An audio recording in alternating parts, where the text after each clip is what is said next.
भंडारा शहरात विठ्ठलाचा गजर करत मोठ्या उत्साहात ही रॅली विद्यार्थ्यांच्या माध्यमातून निघाली आहे। विठ्ठलाचा गजर करत निघाली आहे। काय सांगाल, आज तुम्ही आषाढी वारीची ही रॅली काढलेली आहे, काय तुमचं पहिलं हे? दरवर्षीप्रमाणे आषाढी एकादशी देवशयनी एकादशीच्या निमित्ताने नूतन कन्या शाळा तथा कनिष्ठ महाविद्यालयाची पालखी आषाढी एकादशी निमित्त दिंडी सोहळा, वृक्षदिंडी आणि पालखी पूजन होत असतं। भव्य दिव्य सोहळा हा दरवर्षीच आम्ही आयोजित करीत असतो।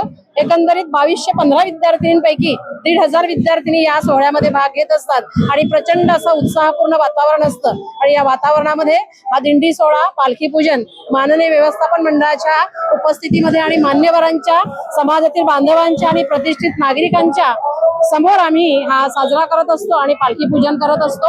यासोबत खाऊ वाटप आणि सर्वांना प्रसाद वाटप सुद्धा असतं। नक्कीच, निश्चितच संस्कार आणि विठुरायाच्या प्रती असलेली भक्ती या भंडारा शहरात आता विद्यार्थ्यांच्या माध्यमातून पाहायला मिळते आहे। काही क्षणातच आता या ठिकाणी रिंगण सोहळा देखील होणार आहे। यामध्ये जिल्ह्यातील आणि शहरातील मोठ्या संख्येने विद्यार्थी या सोहळ्यामध्ये सहभागी असणार आहेत।